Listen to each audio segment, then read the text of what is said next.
Hey everyone, how's it going? Welcome back to the channel. Dylan here. We have a major breaking news bombshell today with former House Speaker Kevin McCarthy that you do not want to miss, okay? He actually came out and revealed the truth about Joe Biden and Jill Biden that I have to share with you guys. Look, I don't really like Kevin McCarthy at all whatsoever, but he is a dear friend of Donald Trump. And he actually did say something very interesting about Jill Biden attending Oval Office meetings. So let's bring on Kevin McCarthy and hear what he has to say, okay? Before we dive in, make sure to thumbs up, make sure to subscribe if you're not already subscribed.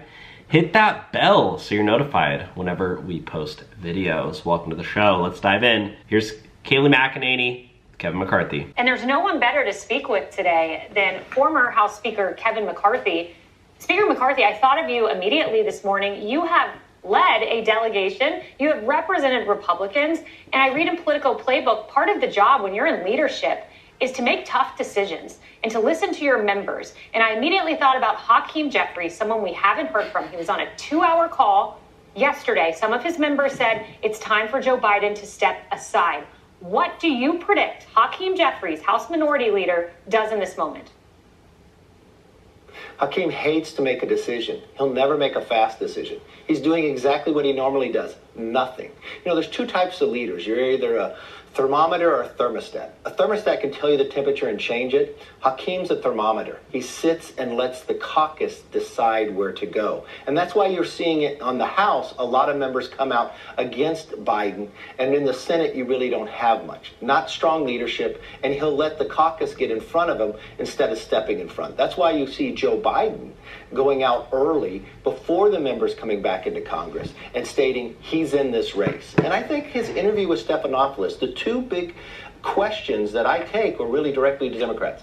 The only way I'm getting out of this race is God Almighty tells me to, and I don't care if I lose because I think I gave it my very best. Wow, so Kevin McCarthy says he speaks to God and he's only dropping out if God asks him to. So Kevin McCarthy, a pretty godly, humble man out there. She's a hard campaigner. I will tell you, it's much different of why I know that they're going to stay in this race. Jill doesn't want to leave either. Many times when we had meetings in the Oval Office, Jill was there as well.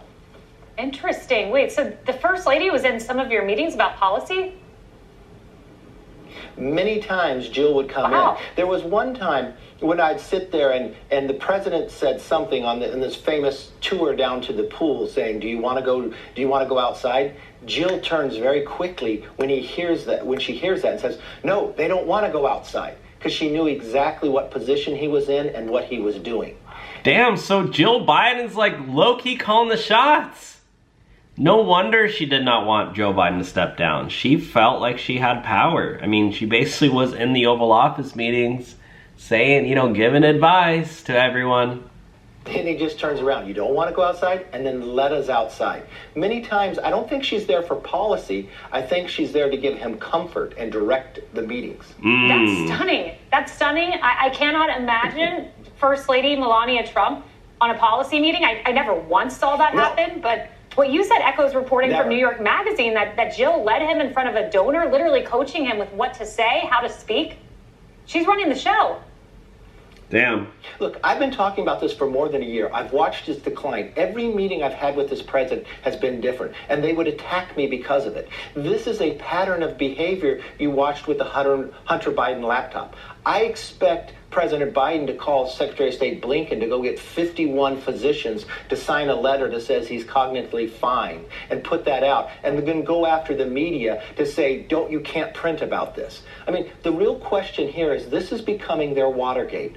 Who knew it, and when did they know it, and what did they do? I mean, if you think of the vice president, she was one of the most fierce attacks against us whenever we brought this up. So did she not know this was going on? That would disqualify her to become president if she couldn't figure out this was happening. And then it would also disqualify her to be the nominee if she did and wouldn't share with the American public.